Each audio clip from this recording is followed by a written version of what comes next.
I think we're recording. Yeah, I think we're recording. 318 with Dale motherfucking Comstock. The American Badass Chronicles, Volume 3. Going through his book, American Badass, which will be stickied in the top comment and link in the description. And, dude, I was saying this yesterday to my buddy. I was like, man, doing podcasts with you and or Ted-Eye is like fishing with dynamite. You guys go out, everyone watches it, the average view time is up, all the comments are up, the likes are up, the shares are up, and it's just slowly dawning on me. I'm like, why am I even having anyone else on the podcast? This is where all my gold is. But well, you got some more good guys coming on board, man. Gary O'Neill, American Warrior, Jim Smokey West. These are two badasses, man. Yeah. And we talked about that last week, in the last podcast. And these guys were I had 6 mentors, as I mentioned, my father, my grandfather, my uncle. My military mentor was Gary O'Neill. Mm-hmm. And then Jim West was my martial arts trainer, instructor, mentor for a long time.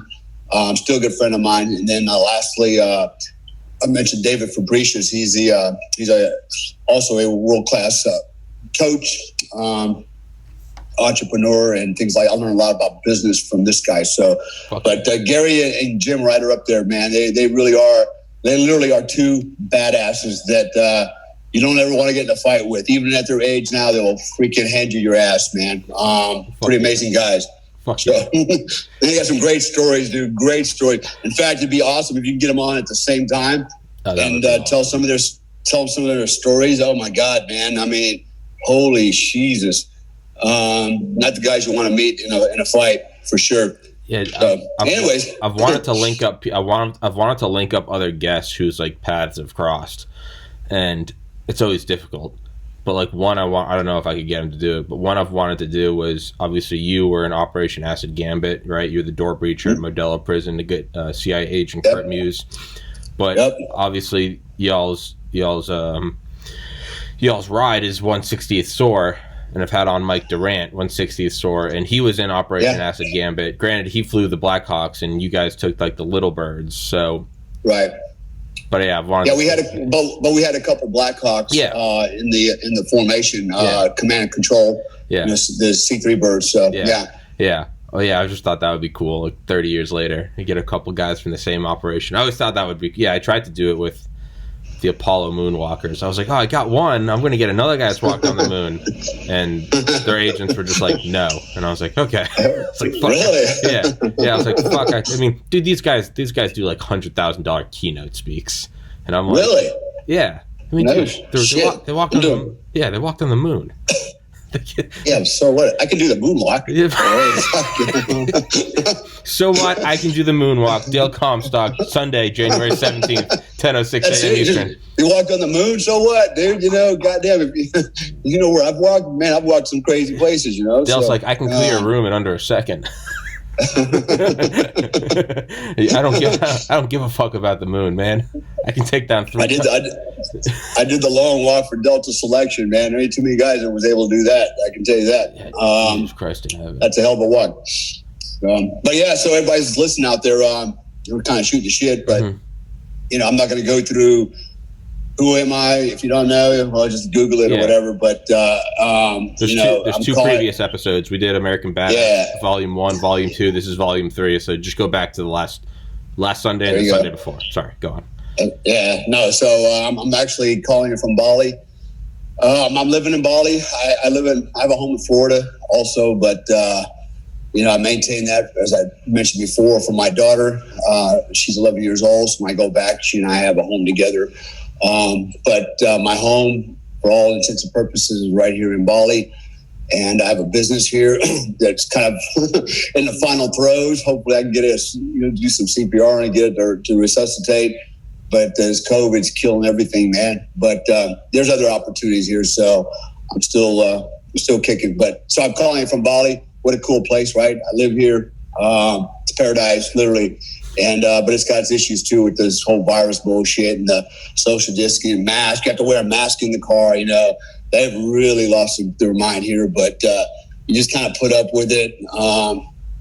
You just kind of you just do what you got to do, man. You get caught, you're like, oh, you got a mask. I forgot to put it on and drive off, take it back off. It's just stupid stuff. Or if you're an expat here, they know you got money, so they'll, hey, you got to, pay the fine. You usually give the guy like $7, and that's a lot of money for them. And you're good to go. And if you're an Indonesian, you can't pay, they'll make you get off and do push-ups or something on your motorbike. Really? Just weird shit. Yeah, just weird stuff, man. That is weird. I can go on with the weirdness, but some of it's just crazy, man, the corruption and stuff like that. But not here to really talk about that. So anyways, calling from Bali, other side of the world. It's 11 p.m. Sunday night. And I'm 13 hours ahead of Eastern Standard Time, which is cool. But so what I was going to do is continue on with American Badass and going through the next chapters. The next one being autogenic conditioning, the mind game. Talk a little bit about that. And why did I include that in the book? Well, actually, the reason I included American Badass is because people ask me all the time, man, Comstock, how the hell did you do all these things? What is it that got you through this stuff, right? And I can tell you it's not willpower, man. It's imagination. I just said that, imagination. In fact, Emil Koo, he's the founder of autogenic conditioning, one of the forefathers, one of the first guys to really buy into the autogenic conditioning game. And he'll say it, and he said it before, it's not about willpower. Mm-hmm. Success is based on imagination, not willpower. As you know, right?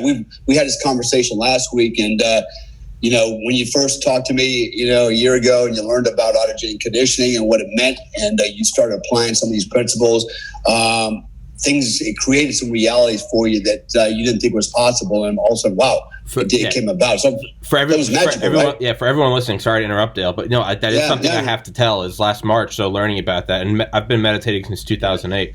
But last March, I remember reading Dale's book, and he was talking about autogen, and I won't spoil it, but went into where, in short, you don't tell yourself what your goal is. You choose your goal, but then you tell yourself you already have it. And again, if anyone else tells me this, I'd be like, that's great, like, pass me the bong, what are you smoking? But when there's something like you, and I'm like, there's clearly, you're a no bullshit guy, you're in Delta, okay, let's put it to work. So one thing I started doing is like, okay, a year ago, January last year, so March last year, 2020, 29 at the time, still living at home, but I was like, living at home, working at a liquor store, and I was like, I want this podcast to work. I was like, what do I want? Like, what would be enough to move out, to pay for my own health insurance, auto insurance, and everything? And I was like, I need to make anywhere from like 75 to 100K. And I was like, that seems impossible because I make like $200 a week at a liquor store. But in your book, you go, don't look, George S. Patton, don't tell people how to do a goal. Tell them what goal you want and let them surprise you with their ingenuity. So I just every day meditating, I'd get into a deep state. And when I was at the deepest state, I would tell myself, I'm making $75,000 a year. I'm making 75 to 100. I make 75,000 to 100,000 a year doing this podcast. Here we are a year later, and the number's somewhere in between there. But I'll leave it at that. But that's insane for me. Sorry, go on. Yeah, no, and so the reason I included in this book is because it really is the reason I was able to succeed at so many things in life and continue to succeed at them, because I'm getting even better and better at it. I'm getting a better understanding of it, all the intricacies of it. And it's amazing. So when people go, Comstock, how the hell did you do all these things? My first time when they asked me that question years ago, I thought, did what? I thought I was doing what everybody else was doing, right? I thought I was just keeping up with the Jones, all the other guys, especially in the unit. And then I started to look at it a little closer and go, maybe I did do a lot, And then I thought, well, as I started to analyze, it's like, well, how was I able to do so much, right?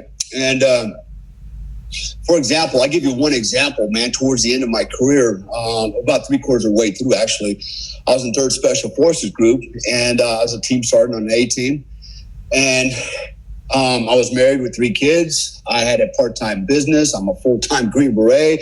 I was a professional boxer and a full-time college student, literally a full-time college student. I went to night school, logged in a lot of hours, and And that seems like, so some people, I was like, man, it's a lot of shit to do, to be a Green Beret and a professional boxer. Not just a professional boxer, but studying martial arts 3-4 nights a week, training 2 to 3 hours a night, raising a family, taking care of my wife and all the things I had to do. It's, for me, it just seemed like, that's just normal. Probably everybody does that. And now I look back, it's like, it's probably not normal. And not everybody does that. But everybody could do that. And the reason they can't do that is because they have limiting thoughts, right? So I'm just a high achiever. And, once I set my mind on something and I want it, I imagine it, I was like, man, I can taste it, I can feel it, then there's nothing stopping me. So I'm going to kind of go through this autogenic conditioning piece of it real quick, because it's kind of to me, it's in a lot of ways, it's what laid the basis for my success, right? I can tell you, had I not understood this or realized what was going on, my life would probably be very different. And I will also tell you, most people, 99.99% of people out there have no idea what this is or how it works or that it's a thing. In fact, they'll roll their eyes when you talk about it, like, it's some psychobabble hocus pocus stuff, but right? But it's real. Yeah. And so I want to actually. So you said something a minute ago that I wanted to. It basically spurred a thought, and I just want to throw it out there real quick. So I do leadership coaching, not just leadership, performance coaching, right? Called optimal performance coaching, and I talk about a lot of things. I talk about autogenic conditioning. It's really central to my coaching program. I talk about physical fitness, but not just physical fitness, but what actually happens to your body, the nutritional side of it. I'm a naturopathic doctor, so I made it. I studied natural health and alternative medicine. So I apply those principles and everything I've learned into my trainings, because you can't be an optimal thinker. You can't be successful if your body's, a wreck, right? And so you're not going to get to the objective if you got flat tires on the car. So you got to make sure that the vessel is running at 100% plus, right? Because why? There's another element to this. I won't get into it, but it has to do with frequency and energy, right? And your body is like a battery. And if this battery is like, on its last charge, you're not going nowhere. The third element is the ether, right? Which is tied into the autogenic conditioning. So I talk about mindset, leadership, and then the ether, which is the autogenic conditioning piece of it. It's also not known as, but I call it spinal tuning, right? Mm-hmm. So there's these 3 phases of this thing. So going back to the mindset, when I talk about mindset, I talk about leadership. And so you said something about General Patton, right? He said, don't tell the guys how to do it, just tell them what to do and let them figure it out. And you know what? My dad, the first leadership lesson I ever got was from my father when I was in the Army, or when he was in the Army. And I was probably, 8 years old. I still remember we were in Germany, stationed in Germany. And my dad was a great soldier, man. And he would come home from work, and it didn't matter what time it was. And the first thing he always did, man, it was spit shine his boots. Not just polish them with a brush, but spit shine them every night. I learned how to spit shine boots from my dad because I started doing it for him, right? Lighting the shoe polish, melting it, and spitting on a rag, and it just, but anyways, every night he did that. And I remember one night he said, he asked me, a question. He goes, son, if you're, in his case, he was a platoon sergeant. He goes, if you're a platoon sergeant, and imagine that you had a fence that was 10 feet high, and maybe 20 feet square, had barbed wire on it. There's no gates on it. You couldn't climb under it. You couldn't crawl under it. And you had a platoon formation, and you needed your platoon to form up on the inside of this fence. He goes, how would you get your platoon in there? Right. And I thought about it like, well, helicopter. No, that won't fit. Parachute. No, that won't work. I'm thinking all this stuff. And I'm like, I don't know. Right. And he goes, simple. He goes, you call your platoon attention, you tell them to fall out and fall in on the other side of that fence. Right. Basically what he's saying is you can let them figure it out. Yeah. Right. And I thought, wow, that's genius. Right. So that was my first leadership lesson in life. Right. from a soldier, my father. So I brought that up. I wanted to bring that up because I think that's I think it's key, man. So anybody that's in the military out there or in a leadership position, okay, whether you're in a civilian corporation, whatever, right? If you're leading people, and there's a difference between leading and managing, okay? I'm talking about a leader, man. If you're leading, think about that for a minute, man. That's how you grow. That's how you grow people. That's how you grow your team. That's how you grow your company. And that's how you achieve success. So with all that said, I'm going to roll into the autogenic conditioning piece. All right, so this is actually how this happened. This is how I stumbled upon it. And again, remember, this has a basis to the rest of my life. It has everything, and there'll be another story when I go through Delta the operator training course, where this actually saved my ass. It kept me from getting canned, and it's been the basis for all my success. Okay, I've owned 4 companies now. I've sold 3 of them, and I'm just growing. And I'm able to do all these things, be a professional athlete. Everything I've got in life is because I learned this secret, if you will, about mindset and autogenic conditioning. So here goes the story. So this is what happened to me. So growing up, I lived in Germany a lot in American, concerns and housing areas because my father was in the army. And the big pastime there was intramural sports, right? Kids, basketball, football, baseball. That was it. And that was, everybody lived for that. All the parents, that was what Saturday and Sunday to go out and watch the games. During the week to watch the kids, practice because there's nothing else to do. And so this was a big deal.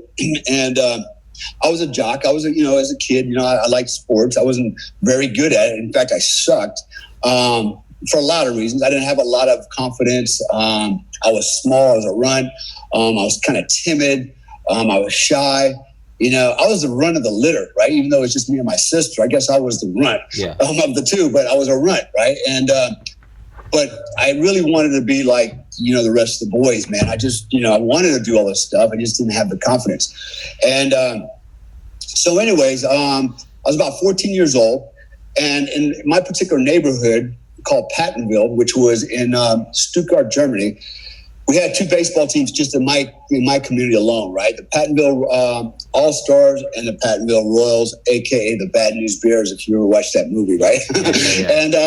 And we were the Bad News Bears. And why were we the Bad News Bears? Because there was one coach who's been there for a while, right? So he knew who all the good players were, all the good kids were. So when it came time to picking teams, he got all the good guys. And my coach was the new guy in town, and he didn't know, and he just he picked the leftovers, which was guys like me, which was like really bad. And so what ended up happening, so the teams were selected, and, I played left field. Sometimes I was left out, but I wasn't very good, and that's why I put me in left field, because I couldn't do a lot of damage. And I couldn't help the team a lot either. But, I was out there, and I wore a uniform, and never got any grass stains or anything, and I never had to wash it because I just stood around in it all day. And but one thing I had, man, I could throw a baseball. I had a pretty good arm. Just had a good arm, right? I couldn't catch for shit. But if I got my hands around that ball, I could throw it, right? And so what happened was, on one particular day, I think it was Saturday or Friday, we had a game against the All-Stars, right?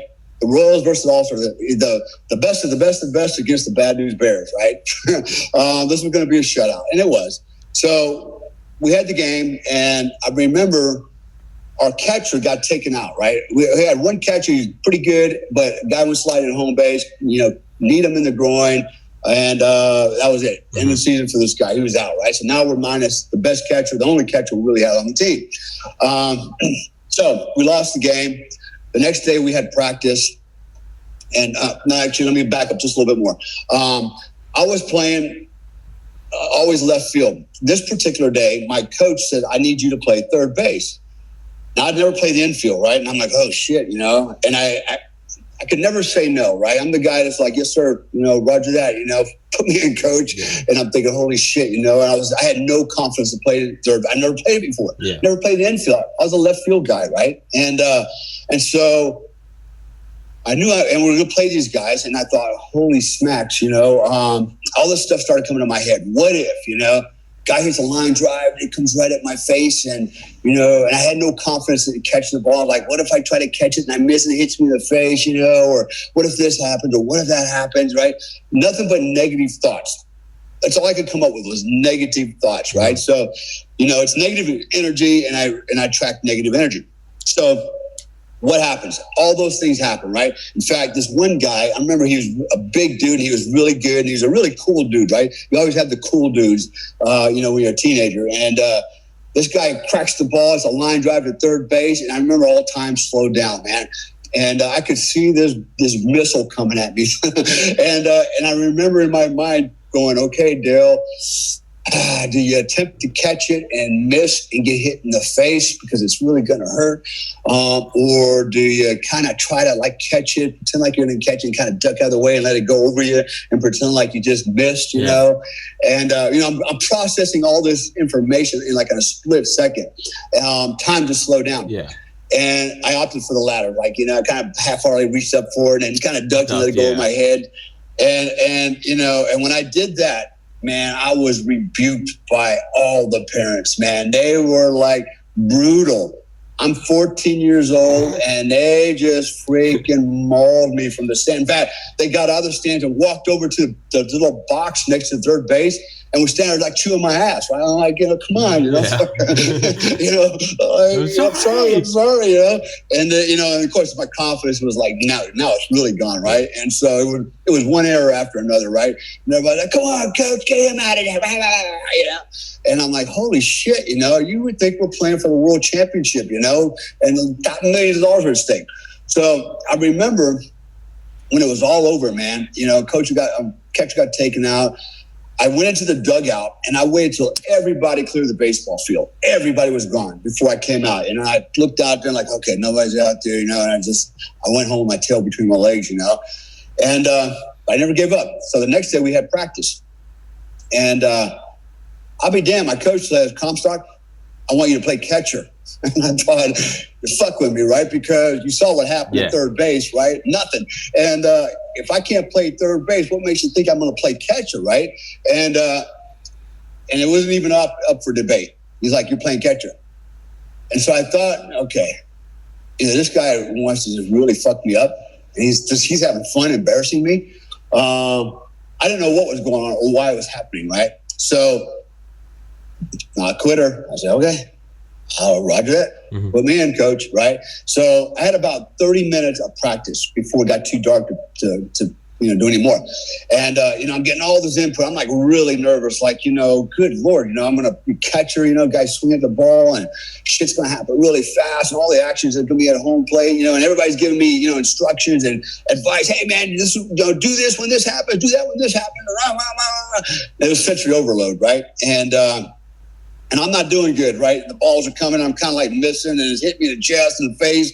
I'm oh shit, but we're too deep. We're too far into this to make any adjustments. We got another game tomorrow in the morning with the All-Stars again. And so it's too late, man. Yeah. You're it, right? And God damn it, man. So I remember walking home that night in the dark, and I'm thinking, what did I just sign up for, right? And so I started thinking, well, what if I just don't show up tomorrow? They got to replace me, right? Yeah. And I'll pretend like I'm sick, right? So I'm thinking all this shit, right? And then I'm thinking, nah, can't do that, man. I'm a team player, counting on me, and I'm not a quitter, right? But I thought about it, and I just couldn't bring myself to do it. So I go home, and I'm in full panic mode, man. And it was about 7 p.m. in the evening. This is Germany, and it got dark pretty early, springtime.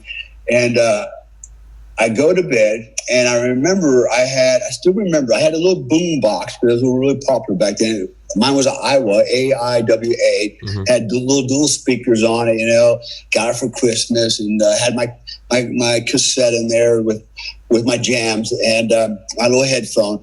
And I laid in bed all night long, listening to the same song called Daz, Daz, Disco Daz by the Barcades, right? And I've never forgot that song. I love that song, right? And so I laid in bed for hours, hours and hours and hours, and all I did was in my mind visualize playing catcher. I saw myself catching every ball, and if I couldn't catch it, I saw myself stopping it with the chest plate. Goddamn it, I stopped it with my face that's what it took, but there's no way it's going to get behind me. Yeah. I saw myself making double plays, triple plays.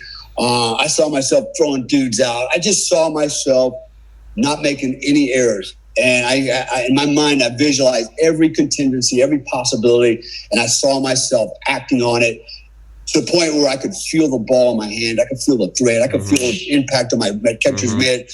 I could feel everything like it's actually happening, right? The sunny day, the breeze, the crowd behind me talking, blah, blah, blah, blah, blah, get that guy out of there. I could hear it all, right? Yeah. And so I did this for hours and hours and hours. And at some point, I finally fell asleep. And I woke up. It was about 7 a.m. in the morning. And got up, got dressed, got my gear, and I walked to the baseball field. And I never forget the morning, too. It was a spring morning, sunny, a lot of dew on the grass, clover leaves and stuff. My shoes were getting wet as I'm walking. And I remember just walking, and I had this sense of calm about me. I was very sedate, very at ease, wasn't panicked, wasn't nervous, wasn't scared, wasn't overexcited. I was just like very level, right? Yeah. And it was a weird feeling, but I do remember it. And I show up at the baseball field, and I'm still very kind of stoic. And but I'm mission focused though. I'm focused, but I'm real cool. And my coach was like, Comstock, jock up, get out there and start practicing with the pitcher, right? And I'm, yes sir, I'm putting it on, And all of a sudden, then it happens, right? Here comes the parents. They see me putting the catcher's gear on, and they're like, "What the hell, coach?" Right? Like a bunch of hyenas, man. They're all over me. Yeah. And they're not even, they're not even being discreet about it, man. They're just openly calling me shithead. Yeah, exactly. And I'm like, damn, man. And my coach. So my coach taught me a second leadership example of my life, right? He stood between me and them. He's like, you know what? He goes, I'm the coach. He goes, I decide who plays, when they play, where they play, how long they play. He goes, that's what I do. He goes, if you guys want to coach, be my guest. Otherwise, go back to the bleachers, sit down, and enjoy the game, and leave my players alone. Right? And I'm like, damn. And they were like, they all stormed off, right? And but I remember watching them stand up to these parents, right? And I'm like, wow. Fuck yeah. Very cool, right? You got my back. And so I'm practicing and game starts, and then make a really long story short, everything I imagined that night, visualized, happened. I made double plays and triple plays by myself. I was a one-man baseball team. Not one ball got past me, ever. Never got past me. I mean, there were dirt balls. I'd stop them with my legs, my balls, if that's what it took, my chest, my face. But they were nothing's getting behind me. I was catching pop flies, double play, hitting dudes out on second base, third base. I was a one-man baseball team. 0 errors, man. 0 errors. And when the game was over, I was awarded the game ball as the most valuable player of the game. It was amazing, right? It's like I was the MVP. I was a one man. I didn't need the rest of the team. I got this, man. Yeah. You guys just go sit down. I had it, man. I mean, that's what it was like, right? And I played catcher from that point on, right? I mean, I just smoked it, right? And so I walked away from that day thinking, wow, how did that happen? I went from 0 to hero. I went from a guy with no confidence yesterday, total failure, total dumbass playing. I mean, just a total fuck up. And today, I'm like the freaking most valuable player. And from there on, I'll kick some ass as a catcher. And so what happened? And I thought about it, and I didn't forget the lesson. The lesson was I focused. Yeah. And I didn't just focus, man. I felt it in the here and now, like it's actually happening, man. Actually happening. And so that was a very important lesson for me in my teenage years. And I didn't know it had a name. I didn't know it was a thing. Nobody ever talked about that. It was like, and if I brought it to someone, like they rolled their eyes, like, yeah, whatever, right? They made all kinds of they had all kinds of other reasons for it, and it didn't make, none of those reasons made any sense, right? It had nothing to do with determination or willpower. Had everything to do with what did I imagine? What did I believe and dream and feel, right? Like it's actually happening. I wanted to inject my own story, because clearly I have an ego. I have to make this about me. But it's back before I knew it had a name, but I still meditated every day. Obviously, and I've talked about it all the time. I graduated the University of Georgia in 2013. I was pre-med, I was a straight A student. But I studied for the MCAT, the Medical College Admissions Test, for 9 months. And like that, you want to get into like the 50th or 60th percentile. And I'd been studying for 9 months, but I was like, I want to get, and I couldn't do it for 9 months. I just couldn't get past like 50th or 60th percentile, which is enough to maybe get in. But I was like, I want to blow this away. And I remember what I finally started doing in the last week, so studying from September 2012 to May 2013. I remember the last week, it was kind of like what you did. I didn't know there was a name for it. But what I did is I just started sitting down. I was like, I know the material. Like, I'm not going to learn it anymore. I know the material. And I would just meditate, and I would really just focus on it. And I'll be like, I know what it's like. It comes up on the computer. I know there's a timer for each section. You got the writing comprehension. You got biology. You got physical sciences. I know there's 52 questions per section. I know I have 52 minutes, and I cut it out, and I had everything. And I was like, you know the material. The only thing that's going to change now is mindset. And I would just go through in my head. I'll be like, you know what it's like to get an A on a test. Like, I know that feeling of getting an A on an organic chemistry test. And I'd be like, take that and just apply it to the MCAT. Stop building it up as this monster. And I was like, what is it going to be? I'm going to get my test scores back. I'm going to look at it on my phone. I'm going to freak out. I'm going to call my mom. My dad's going to be proud. My mom's going to be crying. My other pre-med friends, they're going to be like, fuck yeah, you killed it. I'm going to go get drunk as fuck that night. Like, I'm going to get so drunk I throw up on myself. And I was like, I'm just going to go do it. And I remember the morning of the MCAT, I still remember it, May 30th, May 30th, 2013. I remember the morning of waking up and going to take it, but I still remember that morning, like you're saying, I can't remember another morning in my life or a day in my life. I mean, it must be that peace you have when you're going to like death row, because it's what you're talking about, just peace, not excited, I was just like, I got this. I was like, it wasn't a matter of if, I was like, it's over, I've got it. Scored in the 95.6 percentile. Right? So I scored in the top 4 percentile in the nation. But I didn't know there was a name for it. This was 7 years ago. But to what you're saying, is it worked? Is it actually worked? And it still sticks out in my mind. And I know it worked, because it wasn't just, here's my story. It's like, no, there I was interviewing at med schools with a bunch of other people who all went to Yale, Harvard. And I'm just sitting there like, I did something. And I don't know what it was, but it worked. But sorry, back to you. No, and so I'm going to talk about this more later on, where when I went through Delta selection, I made it to the unit. I made it through the operator training course. I almost failed out the course. And I'm going to talk about what happened and how I was able to literally, in the span of 3 days, go from the worst student in the class to the top student in the class. And again, it had everything to do with, I had to go home, go to bed, and focus, right? And so that was the game changer. And I remember what happened is when I played baseball, and I was in big trouble, and I thought, man, okay, what am I going to do? I know what I can do. I'll do the same thing I did when I played baseball. I'll do the same thing for this. And it worked. And it's been working ever since then.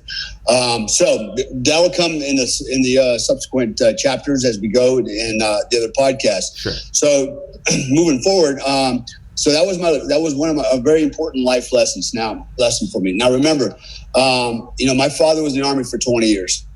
He grew up poor, no white privilege there. I mean, literally grew up really poor, man. Out in the desert, on the east side of the Sierra Nevada mountains in a place called Bishop, California. He had an 11th grade education and joined the Army. And so he joined the Army, ended up in Germany, and then he met my mom. My mom had a 9th grade education. They got married. My mom had me when she was 17. He was 20. And then, and here I am, right? So what happened was, moving forward, nobody on either side of my family, right, had a college education because they were all, they were just poor. Yeah. They couldn't afford it, right? Dad loves great education. My mom, nice great education. Yeah. And they did what they had to do. In fact, my mom, her only job skill was she was a seamstress. She learned that in school, how to sew, right? That was it. So my father really wanted me to be the first college graduate on both sides of the family, right? That was really his intent. That's all he thought about. I was like, man, I want my son to be the first. I want to start elevating the family, right? Yeah. And and I knew that. But the reality is I sucked as a student, man, for a lot of reasons. I went to 4 different high schools in 4 years, right? In fact, I started 1 year like three months late because my dad, we were rotating and ETSing, and we'd ETS in the middle of the school year from Germany to the United States, and I'd go to a new school, and I could never catch up. And it's not because I'm necessarily stupid. It was just because I could not catch up and assimilate fast enough. So I was just barely hanging on, with, C's, D's, and F's, man. If I got a B, I did really good. But, I was averaging D's and C's. I was terrible, man. And I had no confidence, man, no confidence. And part of it, just the situation created this, this feeling for me because I just, everything was a fail. Every time I started school, I started late, different schools, and trying to assimilate, make friends. And, anyway, so what happened was I missed the Army, right? The Army life, because I'm now living in the civilian world. In fact, we had moved to, my dad retired, and we moved from Fort Huachuca, Arizona, up to the Bay Area, San Francisco, right? He got a job up there with a company that would radio electronics because he was, his background was in communications. So now, we're really like fish out of water, right? I'm living in this world that I'm living with kids that are not like, the kids I grew up with in the military. Not the same type of mindset, when you grow up in a military culture, your fathers and your mothers are in the military, that mindset is passed on to the kids, right? The discipline, the respect, all those things, dude. When 5 o'clock reveille, when that was playing, Lawrence Fly, everybody stood out there with their hands on their heart, along with the soldiers saluting, man. That's the culture, man. That's military culture. Yeah. And, and people out there will scoff at that, like, and I said, to hell with you, man. You know what? To hell with them, right? So I missed that culture, man. I missed that, that world, man, where there was that culture, that camaraderie, that friendship, that discipline, that honor, all those things that made us proud, man, proud. And so I couldn't wait to go to the Army, right? And I didn't want to tell my dad. And I just thought about it all the time. Like, man, I want to go back. I want to go back to that life, And then we moved to Sacramento. And one day, I'm looking in TV Guide, right? Open it up, and they have an advertisement in the middle. And it was an airborne ranger coming out of a jungle. I'll never forget. It's like I can see it today, right?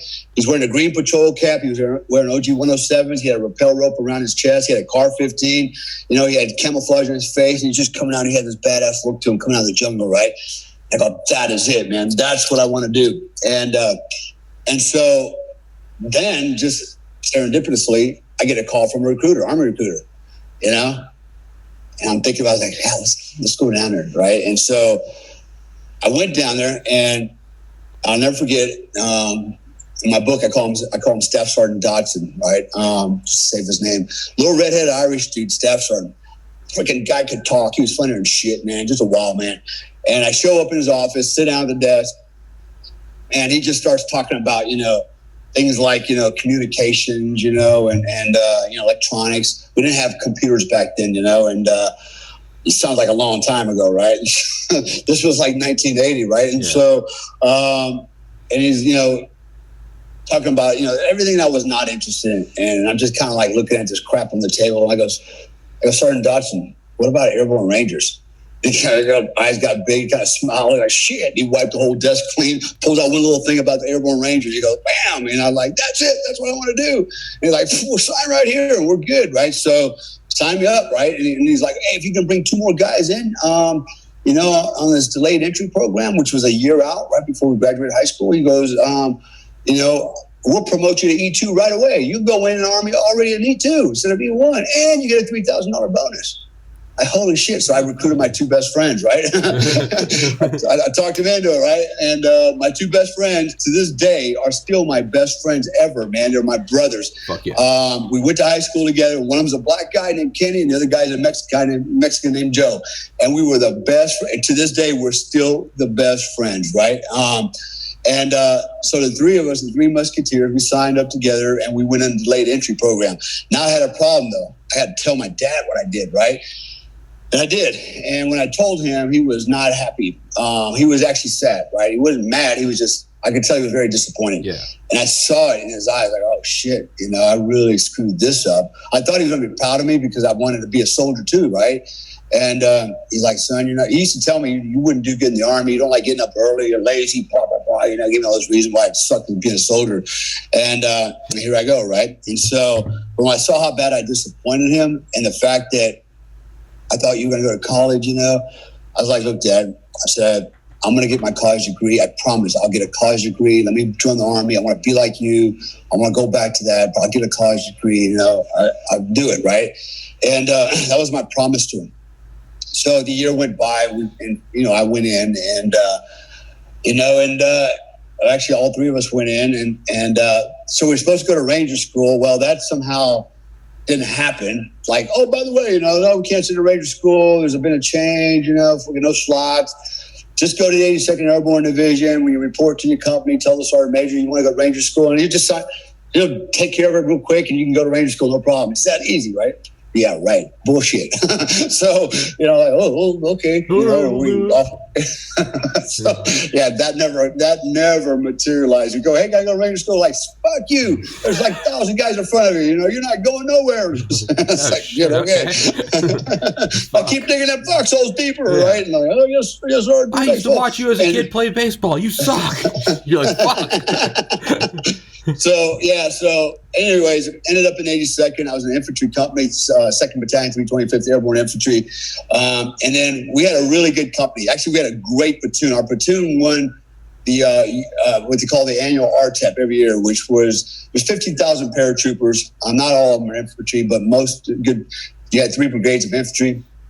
And they would test us, right, in the field, test our maneuverability, and all our combat skills, and then they would designate, the platoon, one platoon as the best platoon in 82nd. It just happened to be my platoon, right, which is pretty cool. And so we were the best of the freaking dumbest, right? I mean, when I say that, that's all we did is dig foxholes and shoot things, right, and get shot at. That was our job. And so we got designated as, at the time, General Lindsay, he was the airborne commander, said, I want to start the alert program again, right, just like in Vietnam. And so he took my platoon because it was the best of the best of the best. And we became the 82nd Airborne Division Long Range Reconnaissance Platoon. And we were now attached to the 313th Military Intelligence Battalion. And so after my first year in the infantry, I spent the next 3 years in the LERPs. And then it was time to ETS, right? So I'm coming up on the age of 22. I'm married to my first wife. And I had many of those, but it was my first one, and we had my baby girl, right? Which is crazy because she's 36 years old now, and so so I'm at this crossroad. I'm like, what do I do? Do I stay in or do I get out? Because this digging foxhole stuff's just not that exciting, and and carrying a rucksack around all the time, and I just felt like I wasn't being challenged, and I wanted to do more, and I just didn't see where that was going to happen, and so it actually kind of made me want to get out of the Army because it had a negative impact on me. So I remember thinking, maybe I should get out, go back to the civilian world, and do something cool there, and then now backing up just a little bit, probably about a year earlier, we went to Britain, to England, and my platoon trained with the 22 SAS, their long range reconnaissance patrols, right out at Hereford, England. And they showed us their video of their selection process, which is where the Delta Force selection process basically derived from. And I remember, they go, okay, we had like 50 candidates started, and as the course goes along, candidates, they don't make it and they put little red X's on their faces. And then at the end, there was like 2 of them left, like, damn, freaking, anyway, so I thought, man, that's pretty awesome, and they showed them, humping through we call the Brecon Beacons, the mountains and stuff. It's cold weather, and wow, that's pretty cool. But I didn't think that was going to, okay, that's written though. So, but then about a few months later, we got back. Now I remember my platoon, we were out in the field and on Fort Bragg, out in the middle of nowhere, out in the woods, just way out in the woods. And the sun was just coming up, and was called stand to, right? So what you do is right before at dawn, before the sun's up and the first light comes up, we call it before morning nautical twilight, right? And so anyways, it starts getting light, you have to be up, stand to, right? Because if the enemy's going to attack, that's a good time to attack, right? While you're still sleeping and shit, they can kind of see what's going on and they get the jump on it, right? And so this goes way, way back to, the Civil War and probably beyond that, right? It's just military strategy, And so it was doctrine. And so we're laying there that morning, I remember, in a little perimeter. And you're freezing, you're soaking wet, and standing to, for an imaginary, adversary that's not out there, but pretend like he is out there. And I'm laying there with the guy next to me, pointing my gun in the woods, and can't wait to go back to sleep or eat my sea ration. And all of a sudden, I see this dude running across the perimeter in civilian clothes. Right, he's wearing blue jeans, jungle boots. He had on like what do you call it? Like a flannel shirt, right? And he had a rucksack on his back. He had long black hair, big bushy mustache. And we're in the middle of nowhere. We're way out on Bragg, man. And I see this guy running through the freaking woods, man. And I looked at the guy and I said, what the hell, man? Who is that guy? Who is this, man? Right? Yeah. It was like spotting it's like spotting Bigfoot, right? Yeah. And so he goes, you don't know who that is? I'm like, no. And it was almost like he didn't want to talk too loud because if he spoke too loud, something bad would happen to us, right? It's like, you know who that is? But no, he goes, that's one of those Delta Force guys. Delta Force? Who the hell is Delta Force? What are you talking about, right? And so he proceeded to tell me a little bit about it. Like, really? I didn't know that existed. And then I remembered, that kind of sounds like the SAS guys, right? Mm-hmm. And then I became more intrigued by that. Much more intrigued. Now, I always told my father that I wanted to go to Special Forces, be a Green Beret, right? I said that was really my objective, but it didn't look like I was going to get out of the 82nd. It just didn't look like it was going to happen. And then right before I ETS, I remember I called my mom. I said, Mom, my time is almost up, and I was wondering, I got my wife and my little baby girl. I was thinking, maybe we could come home and live with you for a while until we get on my feet, get a job, and move on, right?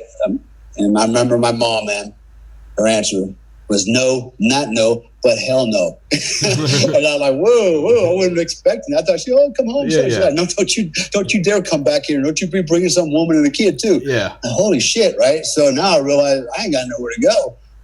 But stay here. Well, I just happened to get a recruitment letter from Delta Force saying that I was eligible to come out and apply, right, to try out, right? And so everybody thinks because they get the letter, Delta Force wanted me, they sent me a letter, but I didn't, I had better things to do. Right? It's all bullshit, right? Yeah.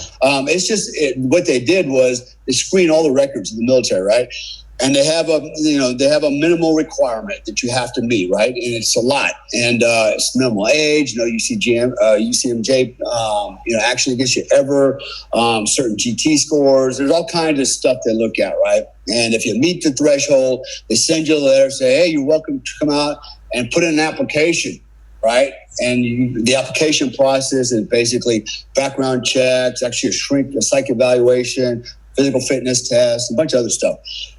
So I'm thinking, well, damn, if I got to stay in the Army, man, I might as well go for the gusto, right? Yeah. I mean, I'm just going to go to the top, right? And be the best of the best of the best. And so I decided, okay, I'm going to re-enlist and I'm going to go to Delta. That's what I'm going to do. Knowing that my chances of making it was like 0, right? Why? Because I was young. The average age was 33 at the time. I'm 22, just going on 23. 22 was the minimum age, right? I just made the cutoff. I had the minimum rank, minimum cutoff, minimum everything. And the odds of me making it was almost zero, right? Because I didn't have the experience like all the other guys who were going to go there. These other guys were going to be, they've been around for a while. They're Rangers, Green Berets, you know. And so I decided I'm going to do it. If I'm going to listen, that's what I'm going to do. And so I went to the application process, went through all that, you know, and then lo and behold, wasn't too long after all the background checks were done, they're like, hey, well, you're eligible to come to assessment and selection, right? Like the next step, right? And so, okay, cool. So at that time, right, I trained like a madman too. Now, what most people don't know, and most people don't make selection the first time. I didn't make it the first time. Okay, I made it right up to the last damn day. And there's a reason I didn't make it. And it had to do a lot with, at the time when I went through, they had the 100-year floods in West Virginia. And the river, Cheat River, went 12 feet over its banks. Everything was underwater. Everything was lost. And basically, you know, I was swimming through selection. I wasn't walking through it no more. And the attrition rate was super high. And I made it right up to the last day, and I got pulled as what they call a time standard. I just couldn't swim fast enough, I guess. And I remember really being disappointed. Like, damn. And what that meant was I'm going to go back to the 82nd to the Lerps, you know, and continue to dig foxholes and shit. So I remember when I sat on the board at the exit brief with the commander, you know, he's like, attaboy, you know, you did a good job, you know, blah, blah, blah, you know, and, you know, thanks for coming up, you know. And I was like, you got any questions? I go, yes, sir. You know, can I try it again? I'd like to try it again. He goes, yeah, you can try it again. He goes, I'm going to recommend you get to try it again because you didn't quit and, you know, you got hard. But he goes, I'm going to suggest that, you know, you give yourself a few years, go be a Green Beret, be a Ranger, you know, get some time under your belt, you know, get some miles under your boots. And then, you know, write me a letter and, you know, and I'll consider bringing you back to let you try it out again. And I remember sitting there thinking about that. And I'm like, what? Fuck that. Like, I'm not doing all that just to come back. I'm doing this now, right? And that's what I'm thinking back in my mind. I'm like, yeah, watch me, right? Thanks a lot, sir. Yes, sir. And then I leave. No, that's bullshit. I ain't doing it. So I waited. I waited till the next selection, right? A year later. And this time I knew what I was up against, right? I said, okay, this time there is no way nothing's going to stop me. No floodwaters. Nothing's going to stop me this time, right? And so I trained like a freaking madman. And I did. I trained for about 3-4 months straight. I mean, as hard as I could, 3 times a day. And I got a serious training regimen that I actually offer as part of my coaching program. There's a lot of guys in SF, or guys that want to go to SF or try out for Delta. I have a training program for them, the same one I went through that I did. I outlined it. You know, what did I do? How did I do it? You know, diet, nutrition, and it's a solid program, right? And so now I'm getting orders again. I put my paperwork in, and they approved it, right? Like, oh, I'm in. And so at the same time, I got a letter. I got orders to PCS, basically a permanent change of station. I was supposed to leave Fort Bragg and go to Fort Polk, Louisiana, and be part of a mech unit there, right? Basically the swamps of Louisiana. And that was going to happen like 2 days after I would have come back, completed selection course, right? And I'm like, oh, shit. So that meant I had to start clearing Fort Bragg, turn all my gear in. I had a house I bought. I got to rent, and I'm in a little house, but I bought it. Like, damn, what am I going to do with the house? I got to sell it, rent it. I had a lot of stuff to do, like, in this much time. And that was going to really detract from everything. And so I decided, you know what? I am going to make it this time, come hell or high water. Mm-hmm. I'm going to make it, right? And I am not going to do one thing to prepare to PCS. And basically, I was going to roll the dice. If I didn't make it, I mean, I would have had to come back and jump through my ass, literally come back and report right to my next assignment without renting my house, selling my house, turning my gear, making any preparations. I would just walk by into my house, kiss my wife goodbye, and just kept on going, right? Isn't that Alexander the Great? Alexander the Great, if you want to take the island, burn your boat. Well, that's pretty much what happened, right? That's what I did. Burn your boat. Yeah. That's what I did, right? It was a huge risk. But I was like, you know what? There's no way I can fail. I wanted it so bad. I saw myself make it through the course. I saw myself being an operator. I saw myself living the lifestyle, doing those operator things. I just saw it, man. Yeah. And I remember one day I was humping down the road in my neighborhood with a rucksack on, and this guy rolls by me on a bicycle. And he's got a big bushy mustache, the hairdo going on. He's got the signature pager on his side, and he kind of rides back, and button hooks back around, comes back to me, and goes, "Hey, man, are you getting ready for something?" I go, "Yep." He goes, "All right, man, good luck." He knew what I was doing. I knew who he was, right? Mm-hmm. I could just tell, right? And he knew it too, right? So, and when I saw him, I go, "I want to be like that guy, man. How cool is that shit?" Yeah. And so I want the cool mustache too. So, anyways, so I went back and it was a Hail Mary play, and I tell you what, I smoked that course. There was 110 of us that started, 6 finished, and 3 of us got selected. Jesus, I was the youngest guy ever at the time I was the youngest guy ever at the age of 23 to make it. The other 2 guys that made it were in their mid-30s. So, and they were Rangers, Green Berets, right? Yeah. So I made it, man, and I smoked it. I was always the first one done, the first one at my RV, waiting for the next guy to come in. I know I could kind of gauge how well I'm doing. Mm-hmm. Now, did I have an advantage because I went through twice? I would argue no, because you don't get the same lanes. Everything's different. And the reality is you still got to walk those mountains. Just because you've been there before doesn't mean you can fly over them. You still got to walk them, right? Yeah. And you still got to do the work. And so, and there were some moments out there, dude. I had tears in my eyes, man. I mean, really, it was very demoralizing. And Delta selection is very different from. It's the most unique selection course in the world. Okay, people talk about Navy SEAL, blah blah blah. Delta's force selection is an individual effort. Every candidate goes through selection, goes through by himself. He either succeeds or fails on his own merit. Yeah. And actually, all the pressure that he's under, he creates for himself. It's all psychological, right?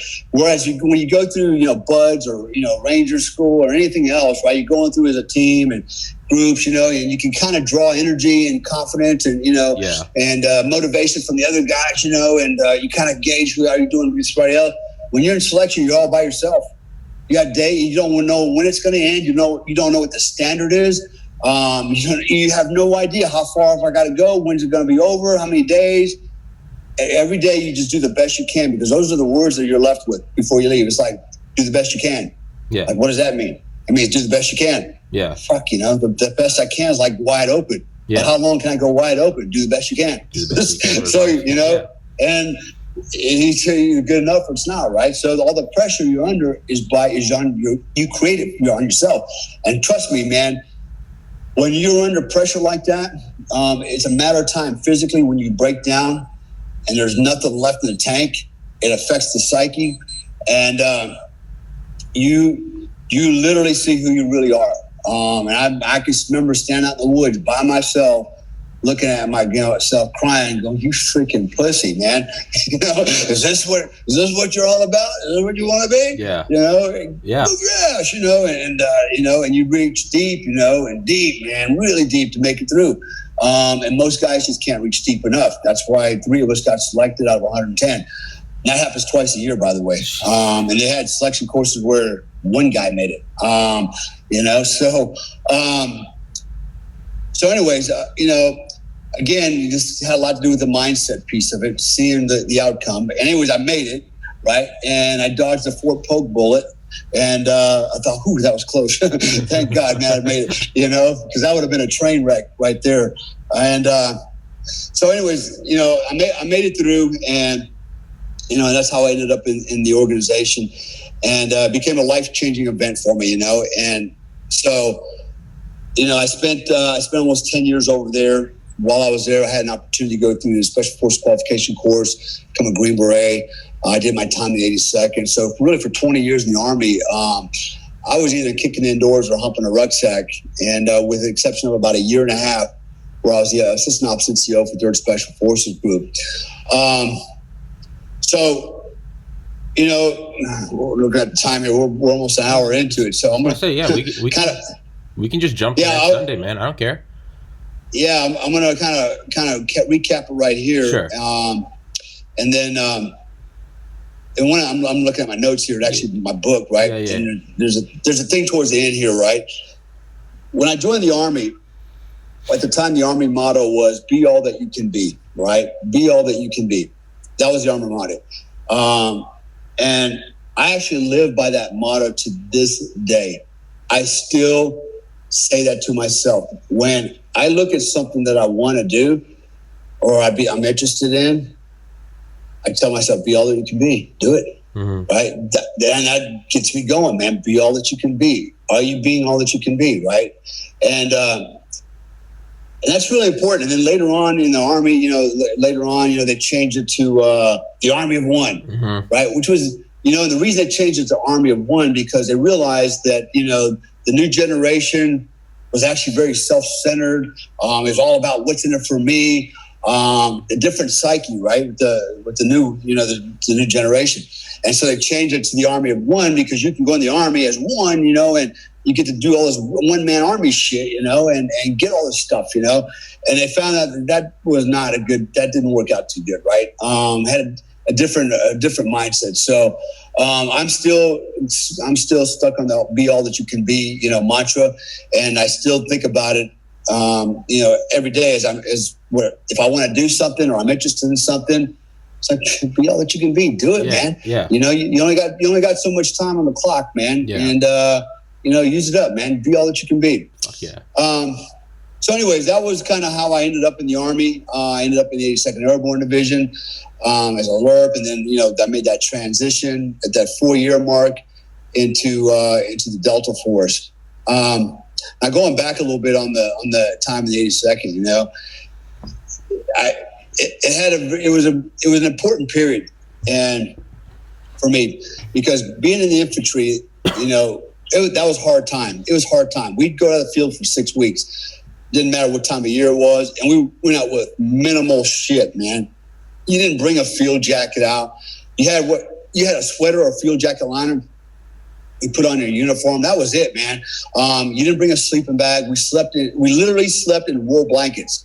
Right, you hump a wool blanket to the field and a poncho, and then they came out with poncho liners, right, which is a nylon liner, which, they're actually pretty warm and they're very lightweight, but a lot lighter than a wool blanket. But that was it, man. And you carried sea rations in your back, cans of food, and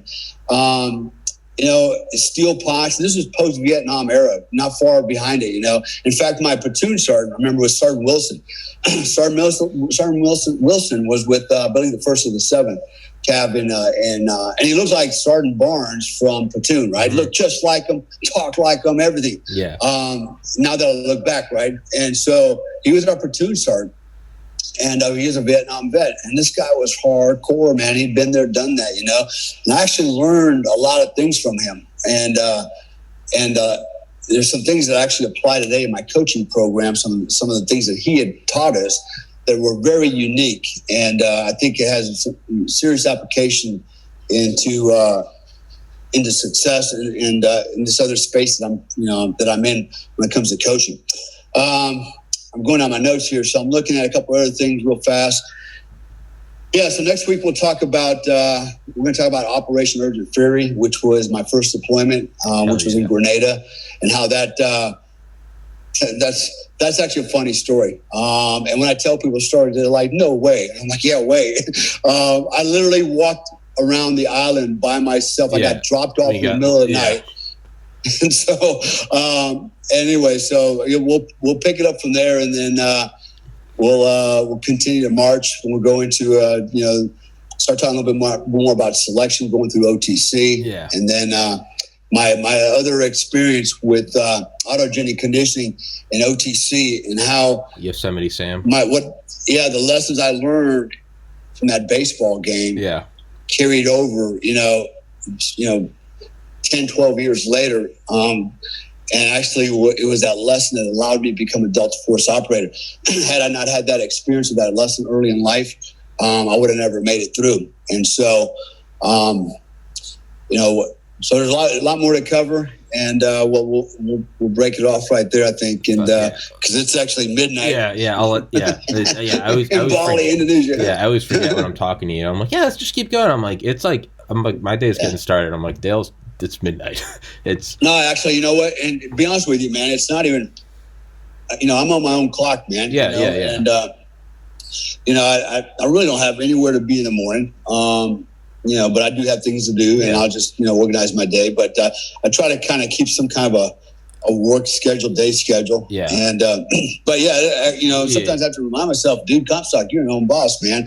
And for everybody that's listening out there, just paying attention to this podcast. If you're wondering a little bit about, what am I talking about? I live in Bali, Indonesia. I've lived in, worked in, or, visited over 90 countries in my lifetime. I've lived and worked in Hong Kong, Europe. And so since the time I retired out of the military, which was in 2001, we're talking 20 years ago, I've always been my own boss. Mm-hmm. Remember what I said earlier in the story.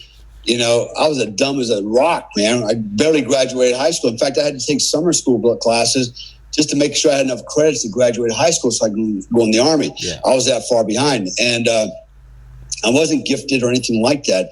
And so didn't have a lot of money. I didn't have any more money than any other, guy that master sergeant retires, after 20 years, I have a retirement check, which, my ex-wife, it's half of that just for child support payments, Yeah.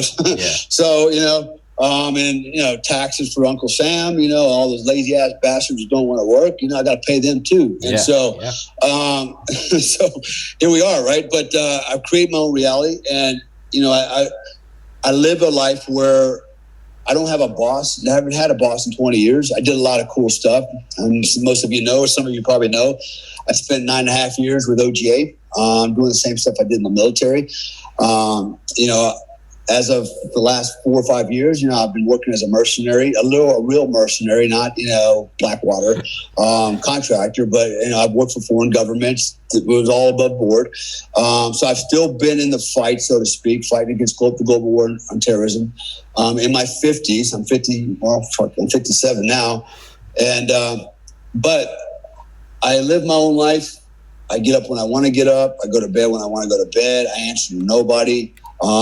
I hustle for my money. If I don't hustle fast enough, then I got problems. People aren't going to eat, I got a lot of mouths to feed. But you know what? There's nothing like the hustle, and there's nothing like, being in charge of your own destiny, your own success, and being responsible for your own failures. And there in that is a lot of, there's a lot of peace in that, when it's not a lot of stress for me. I never stress out. If I wake up one morning and go, damn, I'm out of money this month, shit. I don't freak out like, oh my God, what if I don't find any money? I always make money. I always find a way to make money. I'm always making money. I'm always spending money. I'm always losing money, right? And I'm always making more money. I'm never afraid that I can't succeed. I know I can. And it has a lot to do with that mindset we talked about earlier. And it's funny how that works. As long as I'm not going, oh my God, what am I going to do? And as long as I don't see myself broke and in trouble, I'm okay. I have to see the money coming in. I always tell my wife, don't worry, money's coming. Yeah. I don't know where it's coming from. It's coming. Yeah. I know it's coming. I hear the whistle blowing. It's coming. Yeah. Right. And it comes and it shows up. There it is. Yeah. Just like always. Right. Yeah. And so, I do have to work. I do have to hustle. It doesn't just fall out of the sky. I wish it did, but it don't. I have to invoke what's called the law of action. Mm-hmm. Okay. One of the universal laws. I got to do something. Yeah. And so I create my reality again, right? I organize it and construct, the life that I live in, the times, the time management, the people around me. I organize everything in a way for success. Right. And so, it's a great feeling. Anybody can do it. And if you're listening to me out there, because I have a lot of coaching clients, they come to me and go, dude, I'm in a bad place, I'm in a job that sucks, or I just lost my job and, I don't know what to do. And the first thing I always tell them is, change your way of thinking. Yeah. Stop thinking like that, right? Think positive, and what does that mean? It doesn't mean, well, I'm gonna succeed. when I say think positive, I'm thinking about that positive imagination that you and I have talked about earlier, right? Yeah. See the future the way you want it. See it and feel it like you're living it right now. Yeah. And it will become so, right? But don't just sit around waiting for it to come to the door. No. Invoke the law of action, right? So that's part of my coaching program. So I guess that's kind of a plug for my coaching. Yeah. I'm actually partners with Joe Tedeye. Yeah. We have a company called Tier 1 Performance Coaching. And, Joe's a good dude. We're good partners. There's guys out there that'll, have thrown him under the bus falsely, wrongly. And I can honestly tell you that now. And I'm going to take a second here to explain that because I'm sure there's people out there going, Joe Tedeye. Joe and I have been downrange together. All right. Slinging lead. So anybody that says he's stolen valor, it's all bullshit. Okay. We know where that started, where that stems from. Joe is very, very accomplished. All the things he said he's done, he's actually done. I have verified it myself. I've seen all the documentation. And because of the organization that he and I both work for, you don't get in until you pass the polygraph, and you don't get in until you go through a very arduous background investigation. It's probably harder than any military background investigation. Some are like, well, it's the same thing. No, actually, it's not. Yeah. Anyways, it's a level above. And he is legit. He is legit, and that's why we're partners. That's what I tell people is whenever anyone's like, Joe, I thought there was stolen valor. I thought there's like drama around that name. I always tell them this: the day after you and I did our first podcast, so March of last year, episode 50. Remember, you called me the next day, and one of the things you said, you're like, I want to have on my buddy Joe Tedeye. I never watched TV, so I had never seen this shit, so I didn't recognize the name. And you're like, you may have heard that name, and I was like, no. You're like, there's like drama around that name. And I was like, okay. And I remember you said, Tom, I vouch for him. And to me, so whenever anything's ever come up, I always just say, I'm like, Dale Comstock. Oh yeah, I know, I love him. He's my favorite guest. I'm like, Dale vouches for him, so I take that, and I don't need any more. So I respect you through and through. So when you say, Tom, I vouch for this guy, like I've been downrange with him, that's just my response to people. They're like, what do you think? I'm like, Dale's giving me the green light, and that's all I need. So, me and all my friends, who the most we've ever done is like shoot an airsoft gun. So when you're like, hey, I vouch for this guy, we've been downrange, like I've trusted him with my life, I'm like, that's all I need. Just game over. Like if my dad tells me, hey, I trust that guy, I'm like, my old man's not going to lie to me. The same thing with you. I'm like, Dale trusts him, and I'm like, it's done. That's it. I don't need any more. So go eat a dick, you dirty communists. Yeah. If you look at Joe's his resume, his bios, he's very well accomplished as well. Yeah. Absolutely. And together between the two of us, we feel like there's a lot we can teach people, man. Yeah. Not just about rah rah rah. You can do this. Look at me. It's more. I actually get into the science of it. Deep into the science of it, as you know. We just talked about autogenic conditioning, and that is actually based on science. Yeah. In fact, Albert Einstein said the same thing. Success is about frequency. It's not about philosophy. Yeah. And I wholeheartedly believe that. So we have a program that centers on that, and we do train a lot of vets. I do it particularly, preparing them for special forces training, whatever the hell they want to do. I train a lot of cops. I train businessmen, bankers, other coaches, on and on and on. But at the end of the day, again, the message I guess I'm trying to put out there to everybody is, the world is what you make it, man, and you can do whatever you want to do if you can see it and feel it. It's yours, man. And what I'm doing right now, nobody invited me to come here to Bali. Actually, I was chasing my wife at the time, who was my girlfriend. I was chasing tail. That's how I ended up here. and after I showed up here, I'm like, hey, man, there might be some business opportunities here. So I did my analysis. I go, I can do something here, and if you think about it, here I am, American. There's not many of us here, in fact, in Indonesia. And it's a Muslim country. It's about 97% Muslim. And I show up here and go, I think I can do something here. I'll figure it out, right? And so here I am. I'm in Bali. I got a security company. Got my office. I deploy canines, right, for hotels and and other venues. And I do some really cool stuff here. And fuck yeah. if I can do that, anybody can do that. You know, remember, my dad had 11th grade education, my mom had a 9th grade education, and I was a C, D, F student. Yeah. You know, I'm not gifted, but I worked hard, and all, you know, FYI, in the Army, I started out with telling the story about my father wanted me to go to college. Well, I got my bachelor's and my master's degree while in the Army, while a Green Beret and a Delta Force operator, while an infantryman, kicking indoors, carrying a rucksack. I got my master's degree and my bachelor's degree. I got my doctorate a few years later, working for OGA, downrange. I earned my entire doctorate downrange in combat. Okay, if I was not putting holes in people or lifting weights or sleeping, I was studying.